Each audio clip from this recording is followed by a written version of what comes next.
नाम क्या है जी आपका? मेरा नाम किरण शर्मा है। कहाँ से आए हैं? करनाल से आए हैं। तो काम क्या करते हैं? मैं रेलवे पुलिस से इंस्पेक्टर रिटायर। तो थोड़ा लाउड बोलें। तो विपස්සना के बारे में आपको कब और कैसे पता चला? विपස්සना में मैं अपनी बेटी के पास आउट ऑफ कंट्री गई थी, ऑस्ट्रेलिया। वहाँ उसकी फ्रेंड ने 10 दिन का ये कोर्स करा और उसने आके मेरे को अपना अनुभव बताया। मैंने उसी दिन से मन में धारण कर लिया कि ये अगर बाहर के लोग इतना सुधार कर सकते हैं तो हम इंडिया में सब कुछ होते हुए भी अपना सुधार क्यों नहीं कर सकते। और मैंने इंडिया आते ही सबसे पहले ये पूछने की कोशिश की। अब आज तक तो कोशिश ही नहीं की थी कि ये विपස්සना होता क्या है। जब इसके बारे में मेरे को एक मेरी फ्रेंड सोनीपत से आई, उसने बताया कि मेरी फ्रेंड करके आई है, तो मैंने उससे यहाँ का एड्रेस लिया और ऐसा मेरा भाग्य जागृत हुआ कि मैंने वो करवाया। तो विपස්සना की शुरुआत कहाँ से होती है? सांसों से। आप आनापान के बारे में बात कर रहे हैं, हाँ जी। तो उस प्रक्रिया के बारे में कुछ बता सकते हैं डिटेल में? क्योंकि जब मैं यहाँ आई तो मुझे सांस का ही सही मालूम नहीं था। मेरे को गुरुजी ने बताया कि सांस जब लेते हैं उसमें आवाज़ नहीं होनी चाहिए। वो हम प्राणायाम करते हैं जब ऊंची ऊंची सांस लेते हैं अंदर बाहर, तो उसके बारे में मेरे को ज्ञान यहीं से मिला। क्योंकि हमें प्रैक्टिस थी, हम योगा वगैरह करते थे, प्राणायाम करते थे, सांस की आवाज़ आती थी। उन्होंने कहा कि यहाँ बैठना है तो सांस को अपने आप ही आने दो, अपने आप ही जाने दो, इसमें कोई आपने ध्यान नहीं देना।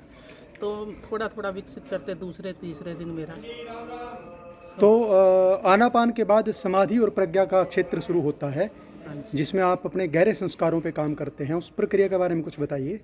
और उसके बारे में ये है कि जैसे हम बॉडी कॉन्शियस ज़्यादा हैं, हमारे में हिलना जुलना ये एक्टिविटी ज़्यादा रहती है। जब उन्होंने इस चीज़ के बारे में बताया कि किसी चीज़ का एक्शन नहीं लेना आपने, तो मेरे को थोड़ी प्रॉब्लम आई 2-3 दिन। क्योंकि कभी मेरी बाजू टच हो जाती थी, कभी मेरी टांग टच हो जाती थी। फिर उसको मैंने धीरे धीरे सुन्न हो जाती थी। 2-4 दिन तो मेरे को बहुत ज़्यादा दिक्कत आई, लेकिन धीरे धीरे धीरे धीरे मेरा अनुभव बढ़ते बढ़ते मैंने ये जाना कि हमारा अंदर से सोचना ही हमारे लिए नुकसान का कारण है। इसलिए हमें उसको सोचते सोचते इस स्तर तक पहुंच सकते हैं कि हम 1 घंटा आराम से निश्चिंत होकर अंदर देखते हुए बैठ। तो स्थूल संवेदना और सूक्ष्म संवेदना के बारे में कुछ बात कर सकते हैं? जब हम आंखें बंद करके बैठते हैं तो संवेदनाएं ज़्यादा होती हैं। आगे पीछे जब हम घूमते हैं तो हमें कम पता चलता है कि हमारा बॉडी क्या है।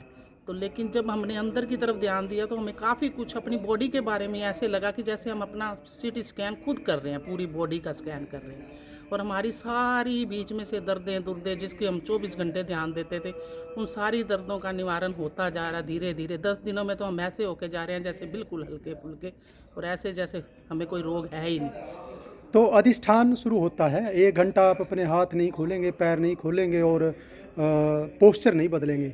उसके बारे में अनुभव क्या रहा आपका? एक्सपीरियंस थोड़ा डिफ़िकल्ट तो था, लेकिन 10 दिनों में काफ़ी सुधार हो चुका है। पूर्ण सुधार 100 तो नहीं कह सकते, लेकिन काफ़ी मूवमेंट कम हुई है। तो सिर से पैर और पैर से सिर की जो यात्रा है, उसमें संवेदनाओं का क्या रोल रहता है? संवेदनाएं तो क्या है, जब आंखें बंद करते हैं तो अंग अंग की पता लगती है, नस नस की पता लगती है कि हमारे कहाँ संवेदना हो रही है। वैसे हम कभी अपना ये ध्यान इतना बारीकी में देते ही नहीं। जब से हमने ये साधना की है उससे हमें एक एक अंग का पाँव से लेकर सिर तक का अंदर का खुद पता चल गया कि हमारा कहाँ संवेदना हो रही है क्या। तो राग का और सूक्ष्म संवेदना का, द्वेष का और स्थूल संवेदना का क्या रिलेशन है? इनका तो कंपैरिजन है ही। अगर हम उसके आती हैं तो हम ज़रा ज़्यादा ही एक्टिव हो जाते हैं। उसको नहीं करना, इसलिए गुरुजी ने समझाया कि जो कुछ भी हो रहा है उसको देखना है हम। क्योंकि हम हैबिचुअल हैं भोगता के, हमें आदत पड़ी हुई है कि हम हर चीज़ को करने की ज़्यादा कोशिश करते हैं, देखते कम है। इसलिए अभ्यास करेंगे तो शायद यहाँ तक पहुँचे। अभी तो भोक्ता भाव और तटस्थ भाव में क्या अंतर है? ये कि हमने स्थित होकर देखना है, हमने करना नहीं कार्यवाही। हम कर ज़्यादा एक्टिविटी करनी नहीं है, बिल्कुल जो हो रहा है उसको देखते नहीं बस। अपने आप सब हर चीज़ नित्य है। थोड़ी देर के लिए क्षण भंगुर है, उसके बाद अपने आप चली जाएगी। कोई खास अनुभव बताना चाहेंगे? मेरे को तो अपनी बॉडी में ऐसे हो रहा है जैसे मैं 1 घंटा भी नहीं बैठ सकती थी। अब मैंने यहाँ 4-4 घंटे बैठने का प्रयास किया और एक बार भी उठी नहीं। तो मेरे तो अनुभव ये कहता है कि मैं ये अभ्यास घर भी जाके करूँगी। और बाकी के लिए तो कुछ होना हुआ, बाकी तो फ़ायदा है, नुकसान तो छोड़ो, अपनी बॉडी के लिए ही बहुत। कुछ दोस्तों के नाम बताना चाहेंगे जिनको आप चाहेंगे विपස්සना मिले? हाँ, मेरी एक फ्रेंड है, वो यहाँ सरोज शर्मा, मैं उसको जाते ज़रूर बताऊंगी। वो कह रही थी, कल मेरी बात भी हुई है, वो कह रही मैं करने आऊँगी, मेरी बुकिंग रजिस्ट्रेशन करा देना उसको।